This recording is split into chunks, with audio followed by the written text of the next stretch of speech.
Oh no, I have my own copy. All right, ready? We're gonna You do? start recording. How'd Do you you want to get a start? copy? No, I didn't. I have to present the thing. Oh, I have to read the agenda. You ready? I'll start recording. Maybe I'm not. This conference will now be recorded. Oh, thank you. Hi, tonight we are opening the April 9th Belchertown Board of Health meeting. And we have, and the time is now 6:32. And we have our first hearing appointment at 6:30. So let's open it up, and first hearing is, Yeah, Alan Weiss is up there. do I keep calling it a hearing? Our first appointment is for 37 Juckett Street, owner Joseph Moreau, and the designer is Neil Jackson. It's, what's an LUA? I must be having a blank. Thank you. I guess I am. This conference will now For the be use of recorded. a sieve analysis instead of a perk test for a septic repair at the above referenced address. And I see Mr. Jackson is not here. Mr. Weiss is he going to speak? No, it wasn't Alan. I'll speak to it. Yeah, that's what I I'm had. the one who gave him approval to do it. I had heard. So our staff is going to, Roger Bacon is going to address he conducted a site visit at the site. Right, and for the record, I am the Title V independent contractor for the Quabbin Health District. Okay. And the best one we've ever had. Thank you. Yeah. I appreciate it. I appreciate it. What happened was, this was a repair, and we were trying to get it done fairly quickly because the property had a closing date in the near-term future.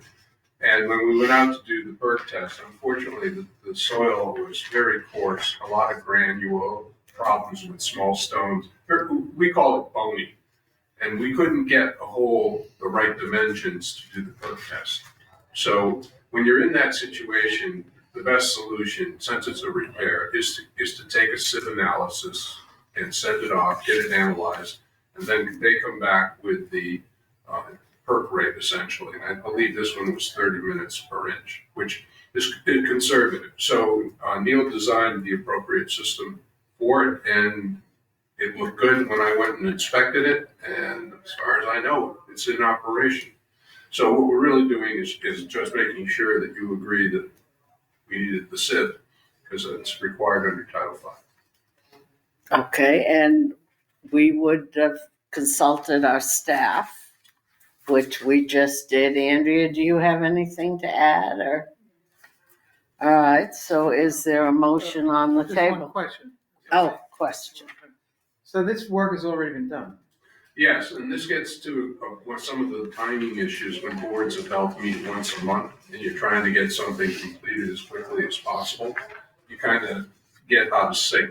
But technically, Title V allows the person on site who represents you, which is me, we can call the local approving authority, to go ahead and do it, because you got to make a decision right there. This is real time, and it wouldn't have been productive to keep digging holes in the soil. It wasn't going to work.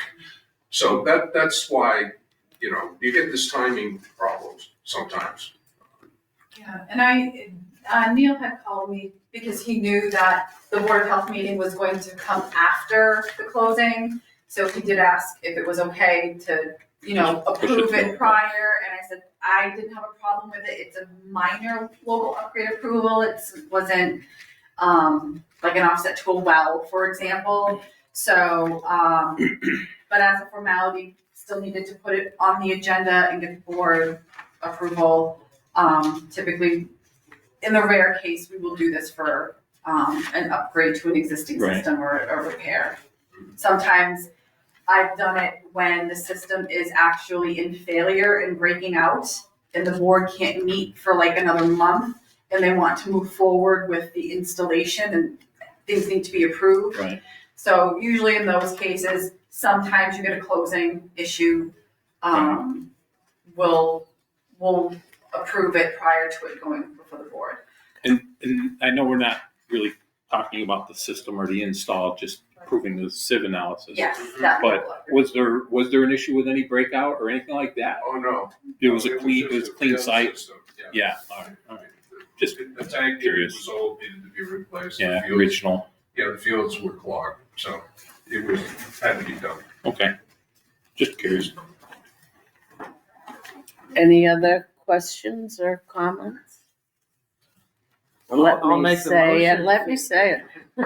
Would somebody like to make a motion? Let's see if, I would like to move that we approve this sieve analysis as I'll second that. described. Okay, all in favor? Colleen, I think we have to Aye. do a roll call vote. Nobody is, no, all of us are present. All of us, okay. Yep. Aye. Aye. And Dave? What were you talking about? The only item on the agenda. Only, yeah. Required to vote. Oh, yeah, but, okay. Great, Okay, then it's unanimous and the sieve test analysis passes. Thank you. Thanks, Roger. Okay, now our second item is discussion item, and it's our fiscal year 26 budget. Are we there already? March, Yeah, huh? June. Yeah, Town meeting in May. yeah, well, I know this.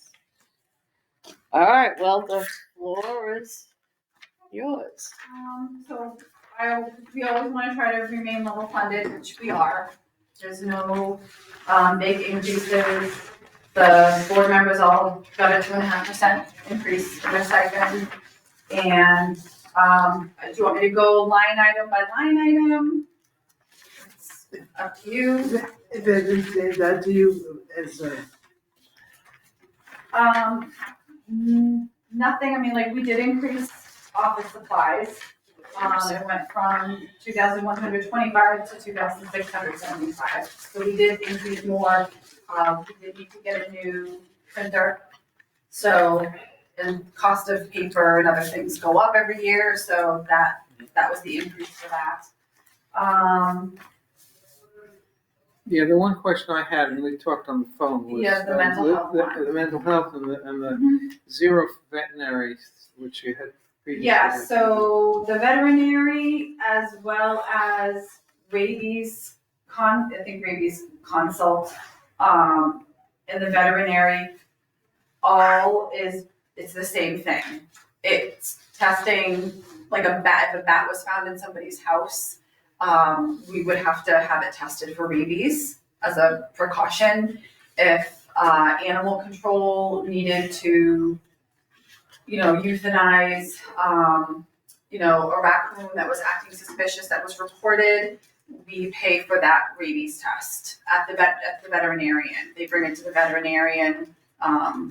They do need to decapitate, which is a minor surgery, and then it gets sent to Jamaica Plain because they have to test the brain, so they have to package it, just right, put it on ice. So every now and then we do get some of those. I think, last year we did get a little bit more. We had, I think, a couple more than we did the year before that. So, but I had 0 and 1 because I can't see having 2 line items for the exact same thing. So the budget is 300 for that item, the revised 2025? 600. Where's So 600? for Right testing, column, the rightmost column here, yeah, 2026 request. yeah. Because. Oh, okay, there it is, 600, yeah. Fiscal 26. So Thank you for yes, the clarifying. veterinary was 300 and the rabies consult was 400. We just put 600 in there. And then telephone stayed the same. And the office supplies went up a little bit. The mileage went up a little bit.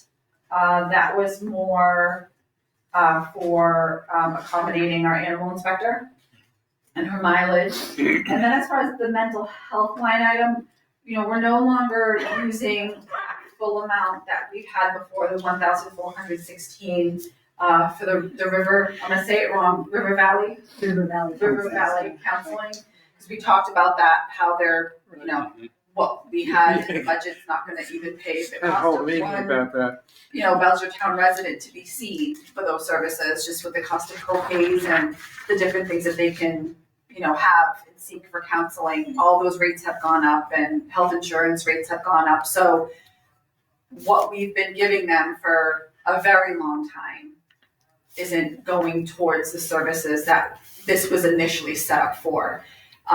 Those payments were supposed to be stopped, but there was something to do with the billing, and I don't even think they had a formal request from the department to discontinue those services, but they just kept billing, and over 10 years, we just kept paying and paying. So we still have that in our line item, kind of like as a placeholder in case we do need to transfer some monies. Oh, but you think we're probably not gonna have to pay any of that anymore, right? No, we're not. I stopped it. Right, I mean, we had practically a whole meeting talking about that. Yeah, yes. Way back, yeah. So, So the 2026 request of $1,345.38 is not, should not be considered. it's not going towards that line item. Oh, it's going towards something else. It's there if we need it. So It's just there, but we won't it be. is there, yes. So if we're going to max out on office supplies, we have a line item that we can transfer some money into.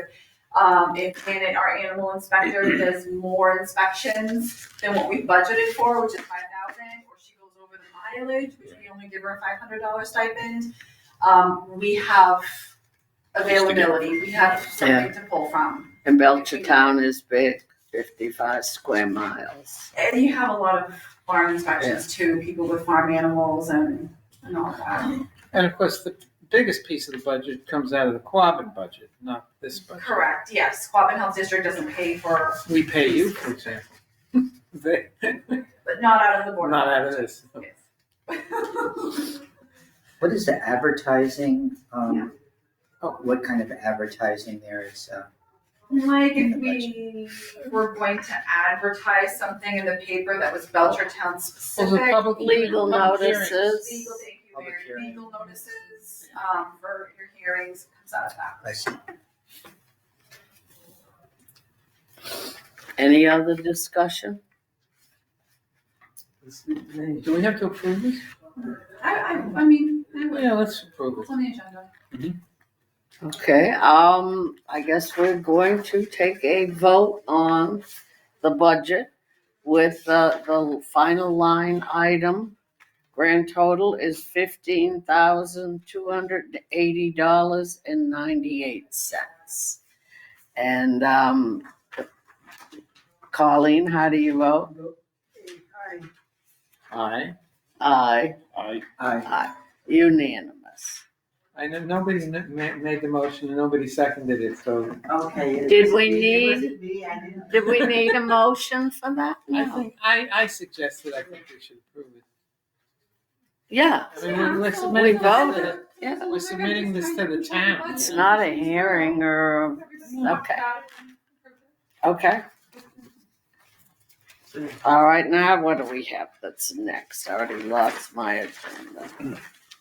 Private wells and high growth alpha. Okay, our next item is, to discuss private wells and high gross alpha results. So, I'm aware, so I don't have specific street addresses, but I have like the numbers, but I have streets. So there's been water quality tests that have been done, one test on Chestnut Drive, one on Crestview, one on Barton Ave, and one on State Street. And I know more testing in those areas just through word of mouth for gross alpha is being conducted. Levels are coming back high. So 15 PCI per liter is the max limit. And results have come in for 25.3, 192, 31, 53.9, which can be concerning.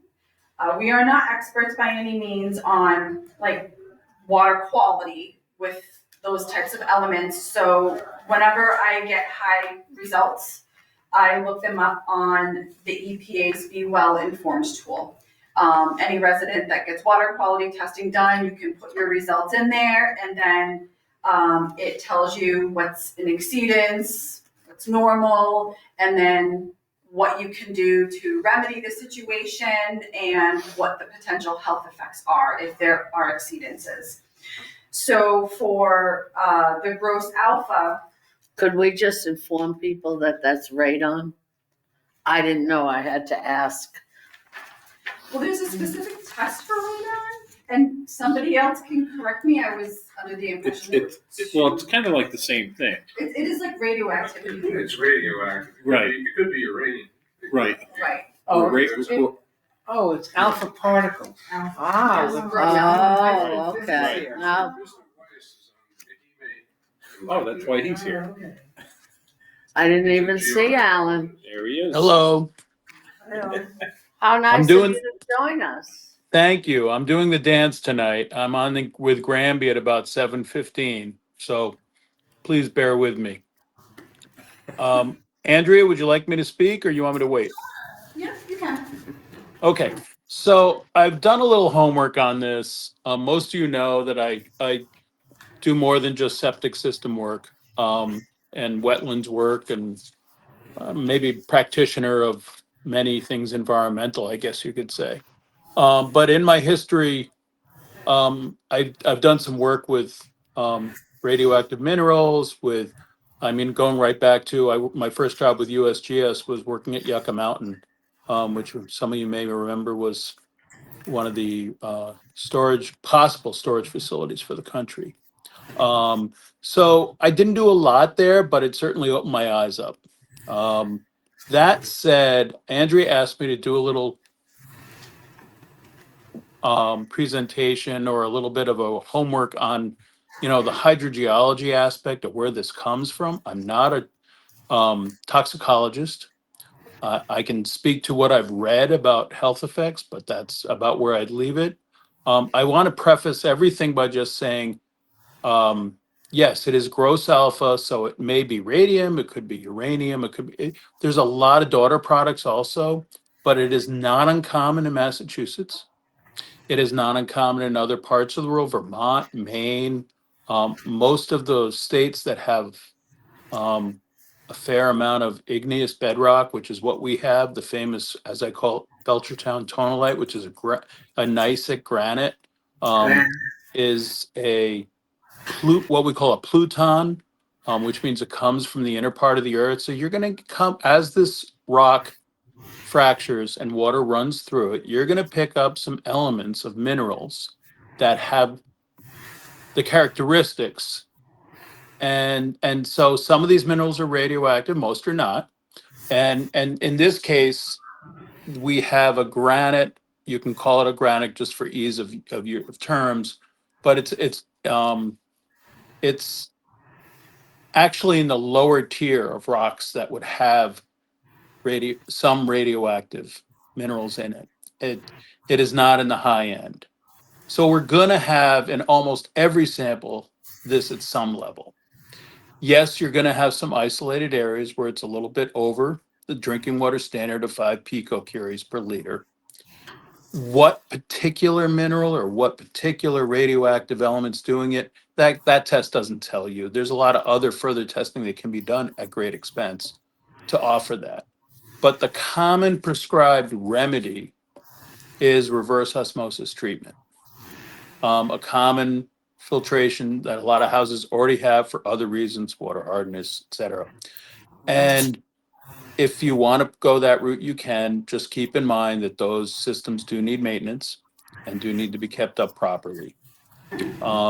There's some other techniques too, cation exchange, anion exchange, and so forth.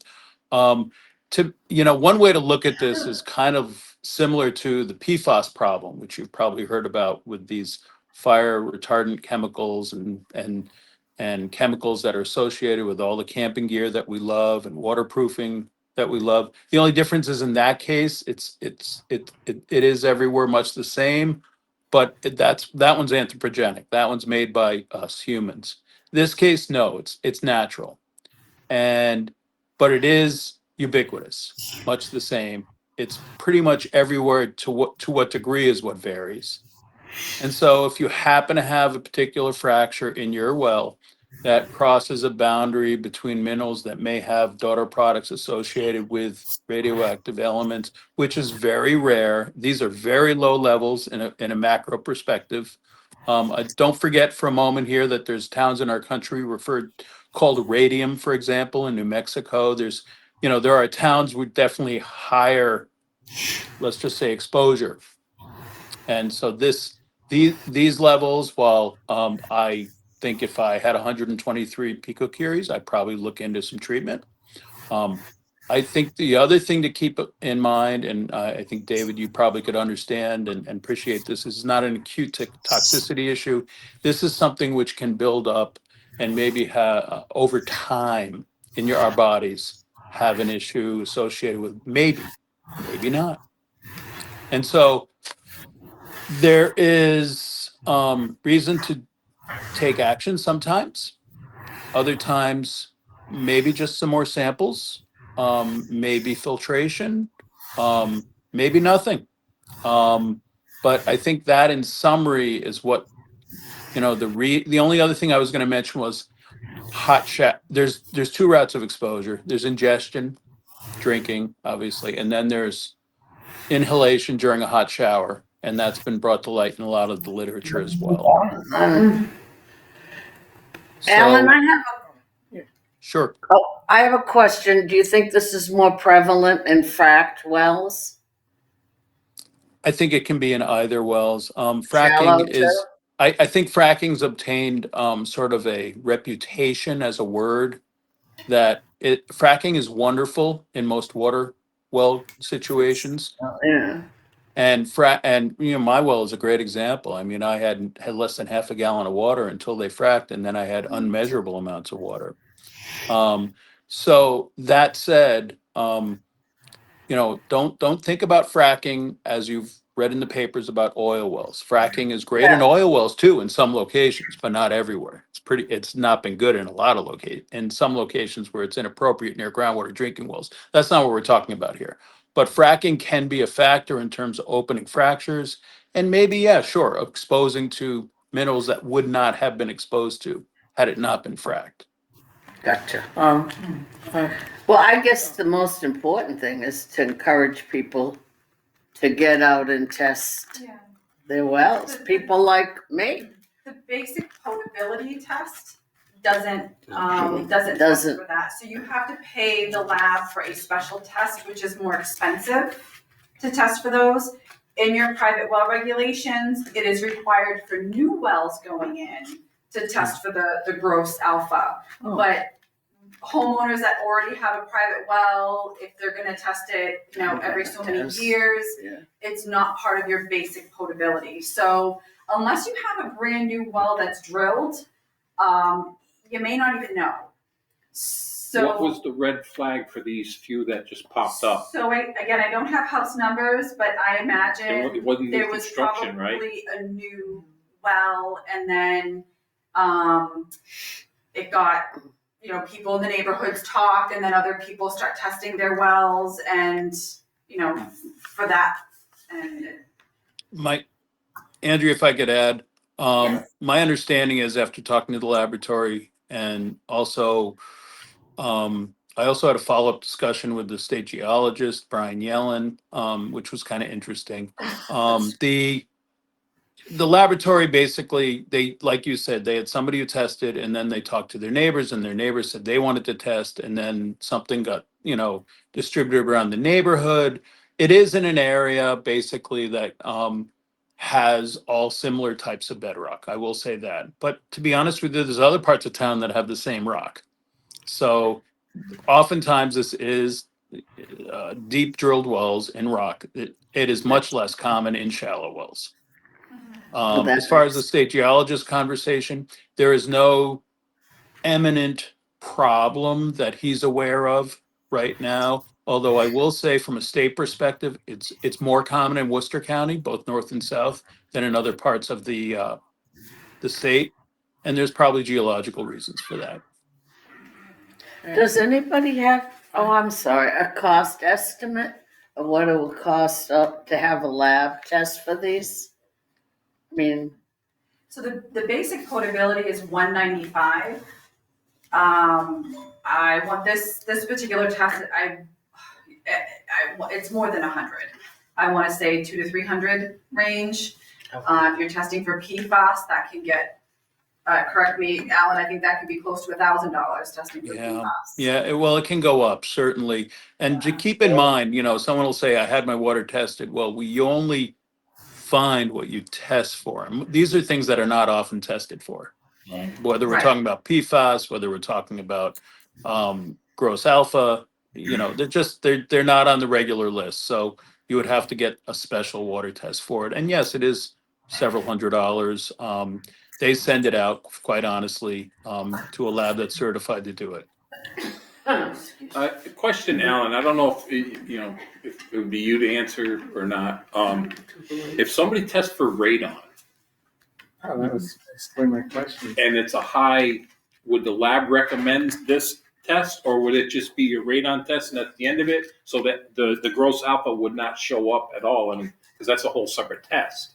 There's no way to identify the source that simply. Oftentimes, what we've heard about with, deteriorating foundations and septic tank concrete have nothing to do with the indigenous rock at that location. Right. So be careful with that. That's a whole nother issue. And then in terms of, basement, sometimes we blast and we'll put a basement, say 6-8 feet into rock, maybe even more, a little more. But we're talking about wells that are often drilled hundreds of feet. And the mineral Right. composition between the upper level and lower level can be completely different. So there's no way to connect those dots. Right, because I've had houses with like 2.5 in the house for radon talking, but the well comes back with Sure. 14, 23. Mhm. So it's in the water more than. Yeah, and there's So- other conditions that affect how much solubilizes into Right. the water. So So in that instance, would they want you to test for the alpha or no? Or wouldn't they even bring it up if you had radon? I think it's owner specific. It's about their concerns. Okay, all right. May I? oh, well, did you have something you wanted to say? You have to sit on I had that some side. questions. You're gonna sit over there. I can sit out there and have a public hearing. Alan, so, now, in 2005, we put an addition on the house. And we tested the old house, the old portion, and we had high radon in the air, in the basement. You gotta close off the basement and keep it like for 48 hours or something. It's a very inexpensive test. And then, so what we did, because we were building, was we built ventilation to the roof. And that cut the amount of radon in the basement by something like 80%. I mean, it really went from above the threshold to well below the threshold. Now, radon is very serious. I mean, a lot of people basically die of radon cancers and the like in the United States. And I remembered at the time reading that Worcester County was particularly prone to it. And we're practically in Worcester County, and we're hardly Northampton or Plainfield. Is there some way, well, you said that you didn't think there was any correlation between these two. And is there a way of knowing what level of concern people should have? Is it a very serious health issue? Maybe I'll throw this back to Andrea, but. You're putting him on the spot. Well, no, she's the professional, so. No, not for him. No, I know. I don't want to confuse apples and oranges. I mean, Yeah. quite honestly, there certainly could be levels of concern in places where they have the data that shows there is an issue. But when you don't have the data, you certainly, it's like talking about lead in pipes and lead in toys. Yes, both issues can be a health risk, but they're different sources. And so what you don't want to confuse is radon associated with basements with radon in drinking water. Unless you have multiple tests, not just one, but multiple tests, I personally wouldn't take any action. And I think you have to be very careful when you start connecting things like that, because without data, there is no way to connect. It depends if you're a smoker. The risk is 100 times higher for smokers. Mm. And as a smoker in the house, they're gonna get much more higher risk of lung cancer. And this radioactivity in cigarettes. Yeah, well, There's a lot of sources. Yeah. Radon, it causes damage to the lungs. That's the main problem with it. But you were gonna ask From Andy? breathing it. Also, No, well, I it's not was as much from saying, drinking it, but it's, and when you take a shower, it's breathe it in, breathe the steam. Right. And it remains there is the point, I guess. It doesn't just So it flush out. causes a lot of lung cancer deaths a year. Right, but More anybody smokers. watching this meeting, you said should the regular homeowners be concerned? And that's my question. So, I think all homeowners, if you have a private well, Should get it should tested. get it tested. Yeah. If you haven't, a lot of people get it tested when they first move in, maybe as part of, bank deal, and then 10, 20 years later, it just isn't even a second thought. It's always good because things can change. So And there's remediation, like you did. And anyone should certainly quit smoking if they haven't already. If they're and this filters, I have. Yeah. But that does segue into a private well workshop that we are hosting through RCAP Solutions. So Alan presented great information that I think puts a lot of this into perspective. I wanted to put it on the agenda because I know there's some concern in these neighborhoods, and I wanted to make the board aware of it. And again, like your private well regulations were just updated not that long ago, like 2022, I think. And so there are some towns that don't have any private well regulations. So when new wells go in, there are no parameters that require specific testing. Your regulations require the gross alpha. There are some that do not. So, in a way, this is just through your private well regulations and the requirement for the testing, it's bringing more awareness to water quality and what people are ingesting. The thing is, there are 9 people in this room plus Alan, and maybe, a handful of people will watch the video of this. Is this something we should bring to the public in a more serious way? And is there a way for people to know, I live in one of the neighborhoods that is more dangerous? I mean, it seems to me this is, we can discuss this, and that's nice, and maybe I'll go out and have my well tested, but it probably should be something people should be aware of. Yeah, I mean, I don't want to sound all kinds of alarms if it's not anything that, It's a few Well, that's my- isolated. But that was my question. Yeah. Serious. Well testing. But we are having on Tuesday, March 25th, from 6 p.m. to 8 p.m., a private well workshop for people. It's really targeted for Ware and Belchertown residents that have private wells, but the workshop is open to anybody. We encourage people to sign up for that. You have to actually go online, and there's a link to sign up.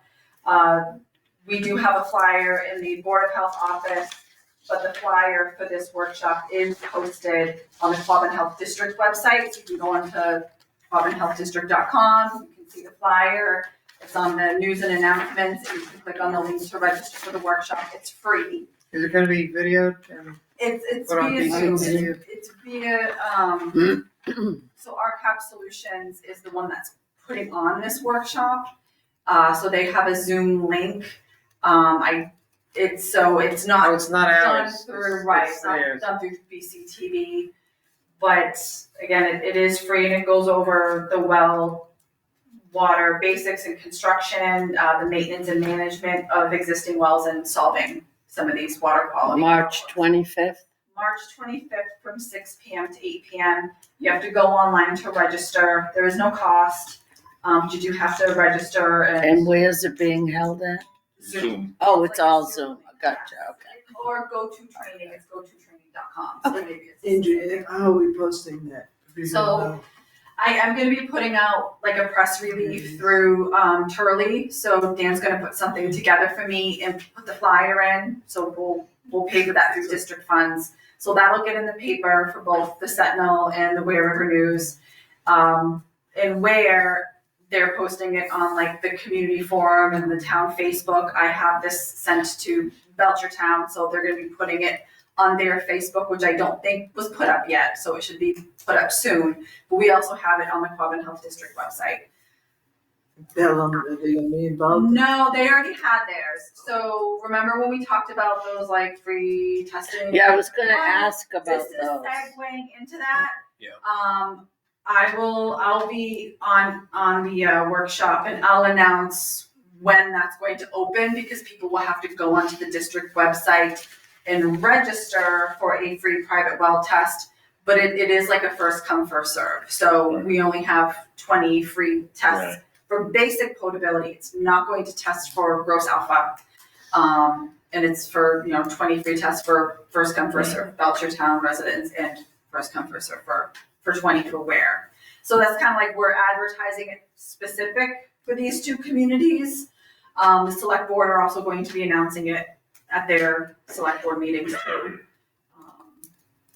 And we just encourage people to learn about their private wells, the importance of testing, and then we'll announce, we really wanted to kind of give priority to the people that attend the workshop. If they're gonna attend the workshop and they have a private well, They we should wanted get- them, because we only have a very, very limited amount. So we really wanted to extend that to the people that sign up for the workshop. When you did it, where did as many people as you had, tell them? As many people that could get the test, get them to the, ask for it. So Bill wanted to do this in person, so the board wanted to do it in person. So they did an in-person private well workshop, same thing, same information, they did a PowerPoint, and that was done at the library, the community hall that they have. Maybe 10 people showed up, so. 10 people in Pelham is like 500 There wasn't here. a lot of people, and after that, it was announced when they could go online to register and where. And it maybe there may have been 5, people that registered for a free water test. The rest of it was through word of mouth. We had flyers posted at the library. It's a very small town, so it didn't take long. But those samples were done. We didn't see gross alpha.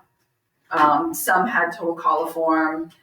So what happens is our support staff, Desiree, I'm gonna just interrupt. I'm sorry. I need to bug out and go to my next meeting. So unless there's any other questions, I'm sorry to interrupt you, Andrew. No. Thank you. Thank you, Alan. Thank you, All Alan. right. Feel free to be in touch if you have any more questions. You got it. Okay, thank you.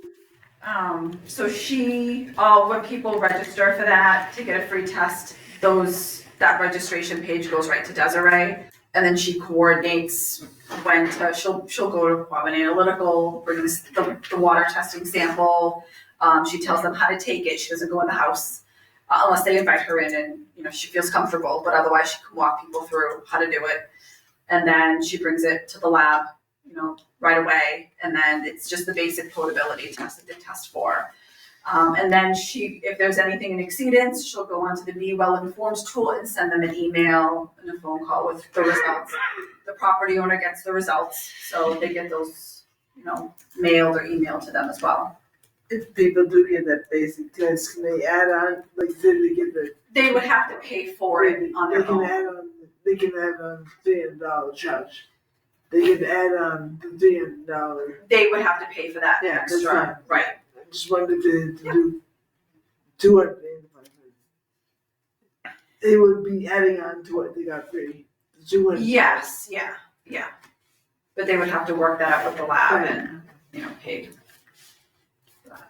So, so that is underway. So we're advertising that it's now, and then March 25th is the workshop. And then until the end of June, Desiree will be going and doing the private water test for the people that want to register. Okay, thank you. Before we get to regular business, I just want to let the public know that on this Saturday, March 15th at 10 to 12, we are having a discussion at Lawrence Memorial Hall, and we're inviting all Belchertown residents to come in and participate. This is for the MVP program, which is the Municipal Vulnerability Preparedness Program. And Belchertown has the opportunity over the next 10 years to obtain up to $3 million in grant funding through this program. So that's nothing to sneeze at. But first and foremost, our group is strongly encouraging, and we need residents' inputs, because we're trying to find out where the needs are in Belchertown and how to reach out to the residents. This is their opportunity to participate in planning for Belchertown's future. And the two opportunities to comment are this Saturday, March 15th, 10 to 12, and Wednesday, March 19th in the evening, 5:30 to 7:30. And again, that's in the town hall here. So I encourage people to attend. But they would have had to sign up for. No, nobody signs up for anything. You just walk in.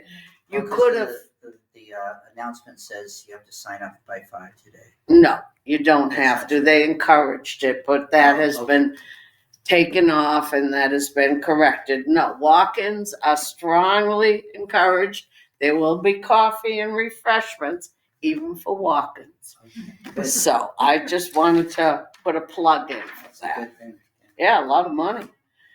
Now we have just regular business to review and approve the February 12th meeting minutes. I wasn't here for that meeting, but I read the minutes and they were breathtaking. Literally or figuratively. I make a motion to approve minutes. I second that. All in favor? Aye. Aye. Okay, so the motion passes. And then we have the warrant to be signed, but I think we already did. Let me just read it though. What is it? Oh my God, no. 650 for office equipment. Oh, that must be the printer, huh? And the phone. And we've already authorized and signed the warrant. And is there any other new business for this evening? Very old business. Okay, It was- go it was- for it. It was pointed out that March of 2025 is the 5th anniversary of COVID-19, at least in the sense of us knowing about it. There were some earlier cases, particularly in China, obviously. And the reality is that the pandemic is still going on. There's still lots of people getting it. Some people are dying from it. There have been tens of millions of people who've died worldwide from it. There are people who have long COVID and still suffering from it. And keep getting yourself the COVID-19 vaccinations, because new versions keep coming out. I think they're talking about every 6 months. We should. Well, that's what viruses do. They mutate, and they're very clever. I wonder if they will keep coming out. Well, they have been. I mean, I had the Moderna is flu. a I German had company. flu They're A. not going to listen to the Secretary of Health or Anti-Health or whatever. Is that it for the evening? It is. Any? Okay. I would now like to, do we have a motion to adjourn? I make a motion to adjourn tonight's meeting. You're not gonna second it? No. I'll second it. Beat me to it, you beat me to it. Okay, all in favor? Aye. Aye. Okay, the meeting is adjourned. Thank you. This conference is no longer being recorded.